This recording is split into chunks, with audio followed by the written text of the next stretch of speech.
All right, let's get right into it. Today, we're going to try and get inside the mind of the market. We're looking at the work of Ken Wolf to break down the real basics of momentum trading.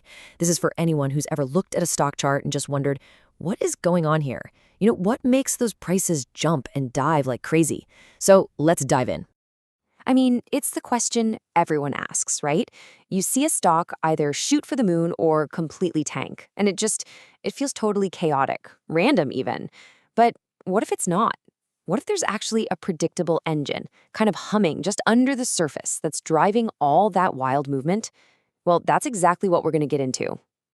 And boom, there you have it. What's so powerful about this idea is just how simple it is. The market, it's not some complicated math problem. Nope. It's really more like a giant psychology experiment happening in real time. See, what happens is inexperienced traders, well, they tend to overreact, big time. Whether it's good news or bad news, that overreaction is driven by two super basic things: fear and greed. And that is what creates these patterns, these cycles, that a smart trader can actually learn to spot. Okay, so if the market is really just a bunch of emotional waves, what do you do?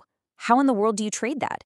Well, that question leads us right to the heart of what we're talking about today: momentum trading.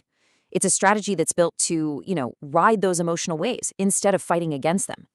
And this is really the key thing to get.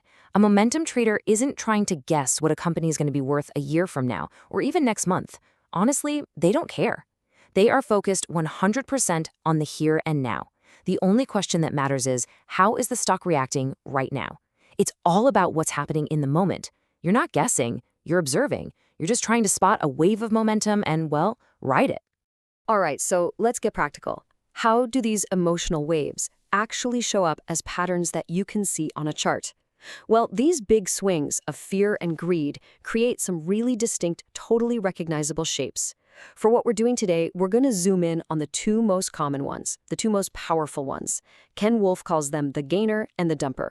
So here they are, side by side. It's like the two sides of that emotional coin we've been talking about. On one side, you've got the gainer. That's a stock that jumps up 20% or more, usually because of some good news. That's pure greed kicking in. Everybody wants a piece of the action, and they're all piling in. Then you've got the dumper. It's the exact opposite.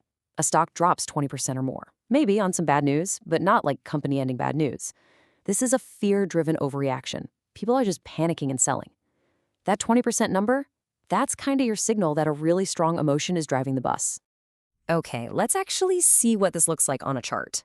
Over on the left, that's your classic gainer. You can see the stock closes one day and then boom, the next morning it gaps up way higher right at the open because of some news. That giant leap, that's pure momentum. And on the right, you've got the dumper. It does the opposite. It gaps down, a huge, sharp drop. Again, that's just fear taking over. See how both charts show this sudden, emotional break from where the price was the day before?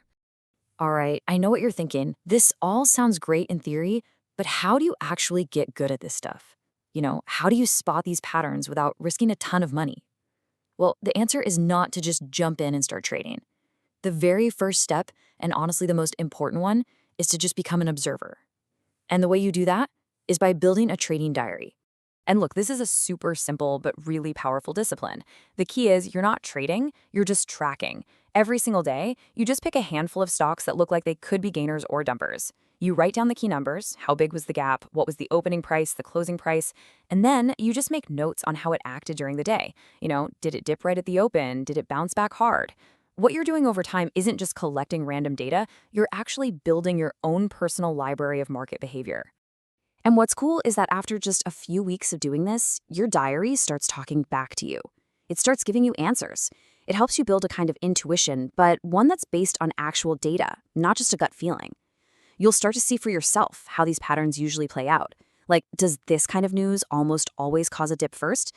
Do these stocks tend to make one bottom and then just take off, or do they bounce around a few times? Your diary becomes your roadmap. It starts to turn all that chaos into something you can actually recognize.